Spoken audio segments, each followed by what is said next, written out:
Hello and welcome to another episode of Coffee with the County. Today I have the pleasure of talking with one of our shining stars in our Health and Human Services Department, Liz Short, public health nurse. Good morning, Liz. Good morning. Thanks for having me today. Thank you for coming in. I know that you've got a couple of pretty serious subjects you want to talk about and some things that we want to make sure that our listeners know about. So let's start first, though. Who's Liz Short, and how did you become a public health nurse with Aiken County? What's your story, Liz? Well, thanks for the introduction, and thank you for the shining star. I wasn't expecting that, so that's made this visit well worthwhile already. I am a public health nurse in Aiken County. As you said, I've been here 10 years, and this is actually a second career for me. I went back to nursing school after a 30-something long career in the printing industry, in various roles in plant operations, customer service, sales, and decided I wanted a change in career. And like a lot of people, I had a lake place up in an old farmhouse. It's not a palatial lake place by any means. Nice. In McGregor. And like a lot of people, really enjoyed the peace and tranquility that comes with living up here. So when I went back to nursing school after I graduated at 48, I just cast a wide net and ended up, fortunately, with a job up with Aiken County Health and Human Services, running the WIC program. And now part of my responsibilities, too, are coordinating the opioid dollars that are coming into the county. Yes, that's the very important and obviously serious topic that has been there. There's been the opioid epidemic that I think many are familiar with, all of that, and we can get into a little of that. But then there's been the Opioid Settlement, which means that there's dollars coming back to the county to fund out into the public for different education items and things like that. Yep. You're the expert, so you're going to tell me all about that. But how long have you been with the county? I've been here 10 years. 10 years. Yes. And I'm kind of a newbie compared to a lot of my coworkers, which tells you it is a great place to work because we do have a lot of longevity in our culture, which is great, and a lot of tribal knowledge. And for 10 years is nothing compared to, like I say, some of the people that I work with in my role in Health and Human Services. Yeah, one of the cool things with these podcasts that we're doing, I get to sit down with so many people that have been here for a while and been here for a long time, and the learning that comes from that, and the experts that we have working for the government here at Aiken County, I think is something that many people may not know about, but there's so many experts in their fields that are here, and you're one of them, and we're glad to have you here for as long as we get to have you here. Thank you. Yeah, absolutely. Let's talk about the opioid settlement and that conversation that you want to have today. Tell me about that. Tell us about that. Sure. So you touched on a little bit about, I won't get a ton of history about the opioid crisis and how we got there, because that's a whole nother probably 2-hour long podcast. But as a result of over prescribing and distribution of opioids, our country encountered an opioid crisis. The medical community responded, and once everybody saw kind of the dangers that opioids really were and the addiction that was happening, they did a great job in dialing back prescriptions and really managing opioid prescriptions in a much more responsible manner. So the medical community has done its part. Unfortunately, what's now that those prescriptions weren't available and there was a change in course, it really opened up the market for a lot of black market, is what I'm trying to say, for illicit drugs.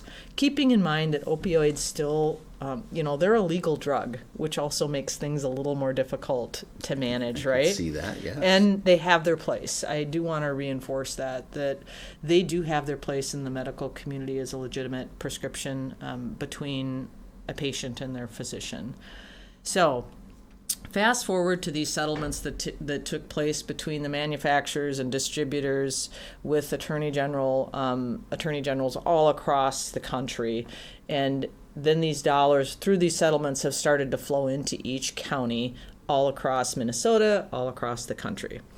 part of the mandate of the Memorandum of Understanding, or the agreement that the Attorney General has made in Minnesota, is that public health helps administer the funds. We don't make decisions around the funding. Our job is to develop a playbook. I like to talk in my sports analogy, like we're going to chalk the field and keep everybody playing inside the field, and we're going to come up with the playbook in how the funds are distributed to the community in terms of being very transparent. How do you, Mark, as a community member, hey, you want to have access to these opioid funds because you think there's a need for transportation maybe related to people who are struggling with addiction. That would be a good example of what these funds could be used for. So our job is to deliver that message to the community and let them know how to access funds. And part of it is having podcasts like this, which is great. They can go to our county website. They can call Health and Human Services and ask for the opioid coordinator. And that's you. And that would be me. And then I would walk them through, we've got 4 main areas that these dollars can be spent in: treatment, prevention, harm reduction, research, and training. So those are big buckets. And the nice thing about the settlement is they're really broad.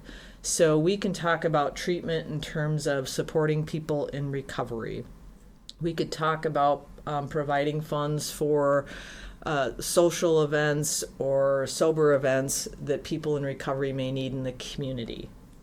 Prevention would be, we've done some work in the schools of having speakers come in and talk to youth about dangers of high-risk behaviors. So they're really broad categories, so I encourage the community members that might be listening to this to think, oh, I don't know if that applies. It probably does. If we can make a connection back to how it's going to prevent or treat opioid addiction or substance use disorder, you can probably apply for funding. Okay. And you mentioned apply for funding. Can anyone apply for funding? Does it have to be an organization or a nonprofit organization? Can it be... It can be anybody in Aiken County. Okay. So, because every county receives settlement funds. So, if you live in Crow Wing County, they've received funds. Itasca's received their own funds. So, it's specific to Aiken County. And yes, anybody could apply, any resident or any business. The funding application walks you through those 4 areas. And then we also have what we call our guiding principles through the Johns Hopkins Institute, which helps applicants have kind of those guardrails. Like I say, I go back to my playbook. It keeps everybody on the field in the same arena and how funds are spent. So we want to spend money to save lives is an example of a guiding principle. We want to use evidence to guide spending. So what that means is we're not going to spend funds on something that's brand new, nobody's ever done it, and we want to try something brand new. These funds need to be spent on something we know has worked in the past. Maybe it's worked in another county. Maybe you've seen this program in Itasca County and it was really successful and you want to bring it to Aiken. That would be a good example of evidence-based spending. Yeah, sure. Investing in our youth is another big priority, and then we have a fair and transparent process for spending funds. So that, and I want to really reinforce, all this information is on our county website too. We have a page just dedicated to opioid funding. Okay. All right our off financials of the are there. website. Yep, exactly. And they can access that anytime. And who is responsible for awarding funds or handing out the funds? Is there a group that does that? There is, and it's a really good process, I feel like, that we have, and it's very, again, transparent for people that apply for funding.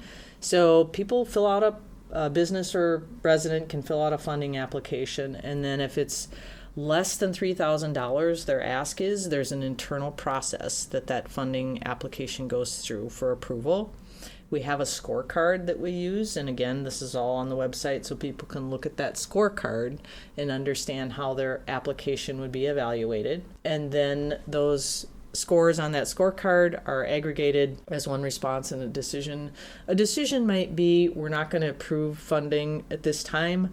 but it would be with feedback. So maybe there's a gap in an application that the committee might come back and say, this is a great application, but we don't see how this ties back to prevention, for example. Sure. So it's not a hard no. It doesn't quite fit one of the 4 areas of mitigation, or it doesn't adhere to a guiding principle. So people have an opportunity to go back, refine it. I like to meet with people ahead of time, review their application, and kind of give them background, because there is a lot more to it than checking a box, and to make sure they're successful in their application. Absolutely. If it's a much bigger ask, if it's over $3,000, or let's say they have a $20,000 ask in a funding application, we have an opioid subcommittee that's made up of 9 members of the community. It's people with lived experience. We have people from the education field on that committee. We've got somebody representing healthcare, emergency responders, law enforcement. So it's a really wonderful, diverse committee that looks at these applications, which is so valuable to everybody who's applying, because everybody sees an application from a different lens, right? Mm-hmm. Somebody in probation has a very different lens than somebody with lived experience.